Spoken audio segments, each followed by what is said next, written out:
Bonjour, Mané Botson de la Belgique. Aujourd'hui, je vais vous parler d'assumer le rôle du COD2. Mais tout d'abord, je voulais un petit peu vous expliquer où je me trouve.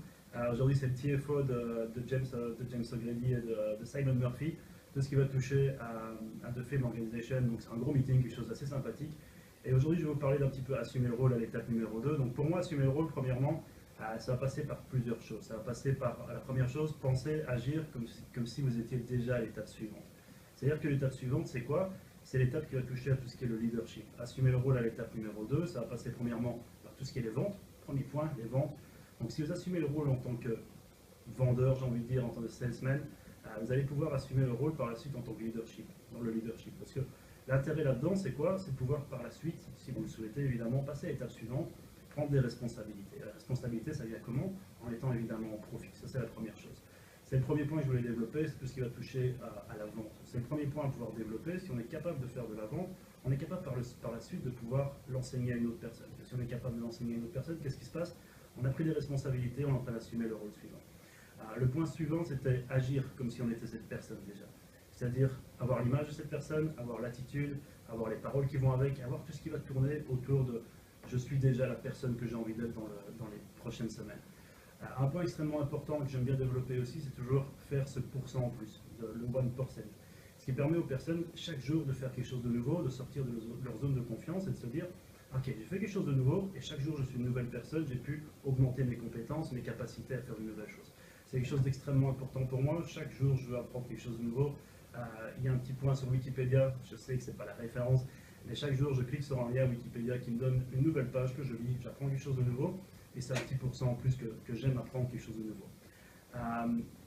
Le fait d'assumer le rôle, je vais vous parler un petit peu de mon histoire quand je suis devenu associé commercial, rien à voir avec l'étape 2, mais le directeur qui m'a formé est parti dans une nouvelle ville, donc Arnaud Le Floch, il est parti dans une nouvelle ville et a laissé son bureau, m'a laissé gérer son bureau en tant qu'associé commercial comme si j'étais directeur commercial.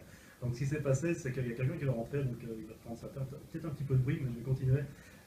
Donc ce qui s'est passé, c'est que j'ai géré en tant qu'associé commercial un bureau, donc j'ai vraiment assumé ce rôle de directeur sans l'être déjà. C'était pour moi quelque chose d'assez incroyable de sortir de cette zone de confiance tout le temps.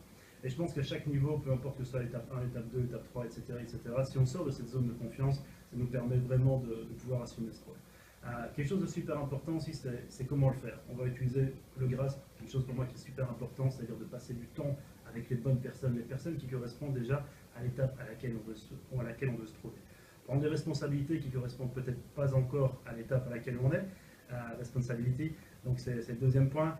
Le troisième, c'est la fiabilité, accountability. Donc vraiment être fiable, c'est-à-dire que si vous dites quelque chose, faites-le, ça va vraiment vous permettre de prendre des responsabilités et de passer à l'étape suivante.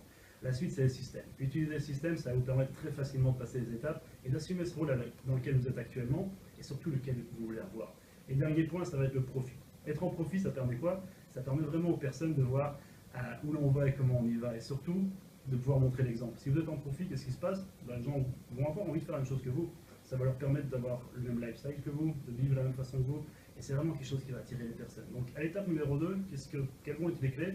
Premièrement, les ventes. Deuxièmement, apprendre des bases de leadership et faire plus que ce que vous pensez devoir faire. Et surtout, n'essayez pas de vous assimiler aux personnes qui sont à la même étape que vous. Si vous sentez que ces personnes n'ont pas les mêmes objectifs, les mêmes ambitions que vous. Si vous avez des objectifs, des ambitions qui sont très grands, assimilez-vous à des personnes qui sont peut-être déjà à l'étape 4 ou à l'étape 5, ce qui va vous permettre de progresser très rapidement. N'ayez pas peur de faire ce petit pourcent en plus, de prendre des responsabilités, d'utiliser le système, et surtout, amusez-vous, c'est ce qui va vous permettre de faire toutes les choses que vous avez envie de faire. Merci beaucoup, je vous souhaite une bonne fin de journée et à bientôt. Ciao.